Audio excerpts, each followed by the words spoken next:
we would talk about what we know families are going through right now. Yes, in these times, a lot of families are home, and many of them are home with a new baby, possibly other children, Toddlers, working from home. So there's a lot going on. kids going to school. Yes, and it can be extremely stressful and nerve-wracking. Oh, so nerve-wracking, so overwhelming. Yeah, so just know that if you're in this situation, you're doing a good job. You're doing your best. You're doing the best you can. It's not a normal situation. Not a normal situation. So give yourself a break. Don't be so hard on yourself.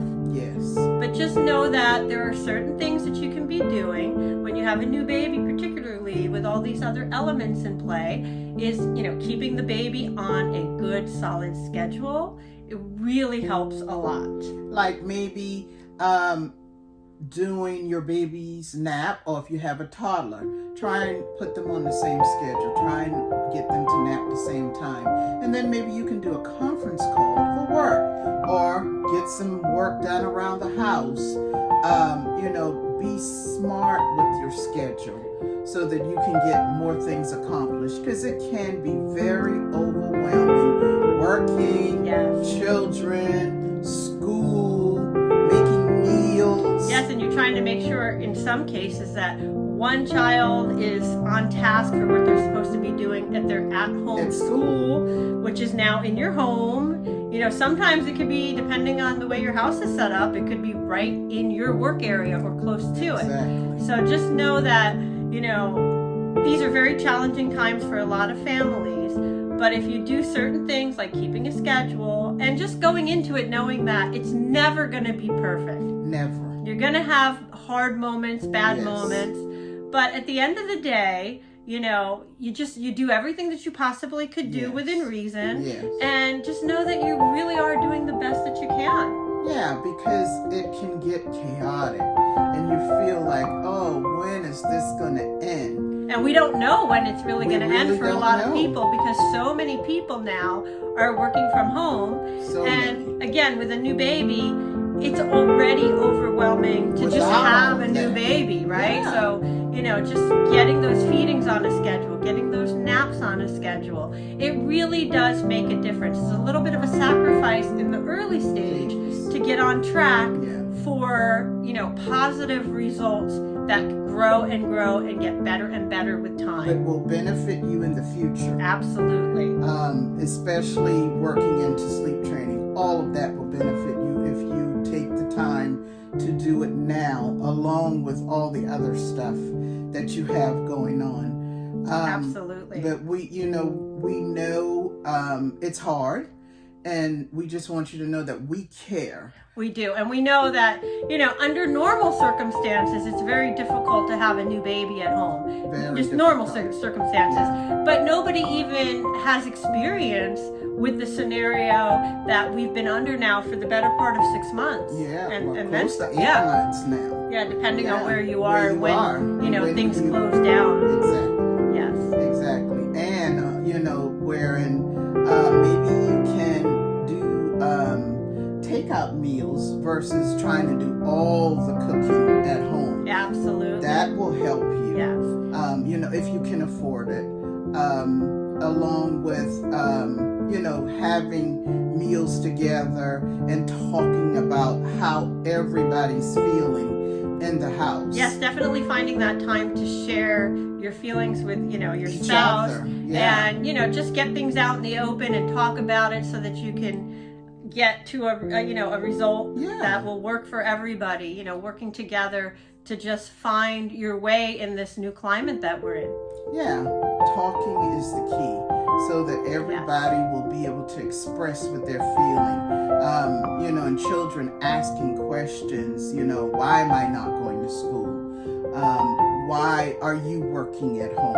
Yes. Why is, dad working at home? All of these things, if you sit down and talk about it as a family, it helps things work more smooth. Yes, when you do have those children that, Yeah. they do speak and, they understand things, but they don't necessarily completely grasp what's going on. they don't. In fact, I mean, it's hard for the adults to grasp. Exactly. So it'd be very difficult for the children. And again, when you're adding a new baby to the mix, on top of all of that, it's a lot. It's a lot to contend with, but it's manageable. Yes. Like I said, once you get that baby on a schedule and get everybody on the same page, it's always good that everybody who's handling the baby, whether it be your spouse, family members, if you do happen to, I know a lot of people right now, they don't have the help that they've previously had. And it's understandable, I mean, it's a different time financially for a lot of people. The climate is just different. The concerns about having people in the house. So there's a lot of different factors that go into whether you're having help or not having help right now. And then, of course, just the concerns over having other people in the house. It's a lot, and you really need to talk to each other, to your significant other, and decide, what's best for best for your family. And it's not what works, what's not working, and that's why each day, you have to come together and talk about the day. Yes, or at least have like a day a week. And if things are going where you can say, okay, well, this is what's been going on this week. This is working. This is not working. This is how I feel about this.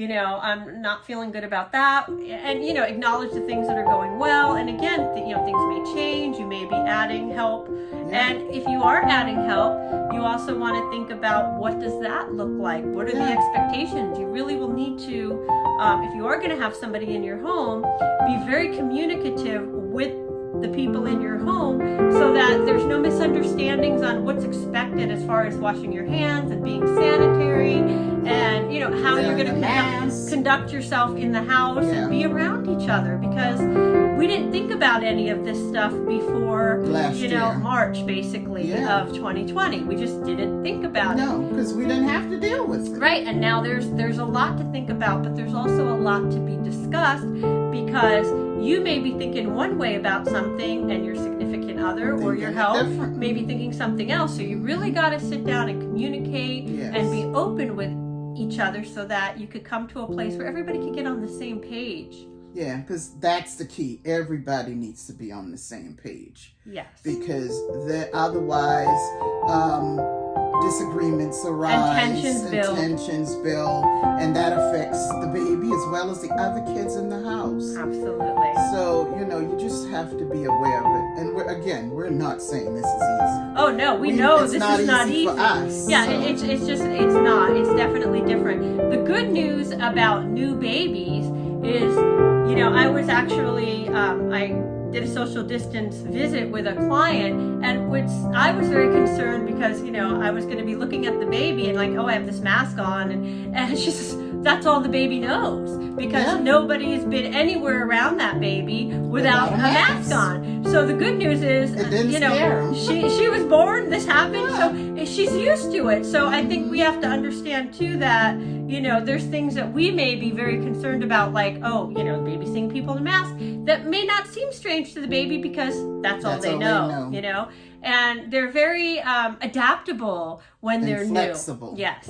Yeah, they really adapt to whatever the situation is in the house. Yes, absolutely. Yeah. And and for some children that maybe are a little bit older, like toddlers, or then getting to 3, 4, 5, it may be a little bit more confusing for them because, like, again, they understand some things, but then it doesn't really make sense to them. So just, sitting down with them and making them understand that, it's just a way to keep everybody safe and just, keeping the germs, away from each other. Mm-hmm. Yeah, so, and even like with the kids that they normally played with, they can't have the play dates anymore like they used to. Right. But, if that family, also practiced good social distancing, they wore their mask, maybe you can get together. Yeah, and for this a is play again date. at each person's comfort, discretion. and and communicating with the friends around you with children. You Yeah. know, if you are comfortable with a social distance, mask wearing, play date. I mean, that's going to be up to each individual, because we And each understand parent. that everybody has their own comforts and discomforts with Right. this, and we want to be respectful that everybody can feel comfortable in what they are going to do and what they're not I'm not going to gonna do. do. And not everybody's going to feel the same way, Exactly. and it just being safe, for everybody's sake. And that's the key. We want everyone to be safe and wear your mask when you know it's needed. And if you're home, then you act like your family without the mask. Right, exactly. Yeah. So anyways, we just wanted to come on here and talk about that a little bit, Yeah. and let everybody know, with families and particularly new babies, that we understand this is And a that very we've been thinking about you and difficult. thinking about what we wanted to say today. Yes. And we hope in some way us talking about it helped you. And just at least even just having the conversation, letting you know that you might be feeling different things and having anxieties, and it's all understandable, and it's Totally all understandable. perfectly normal, and just know that you're doing a good job. So don't doubt yourself. Don't doubt yourself, and that we care. Exactly. So on that note, we wish you well, and we will see you again soon.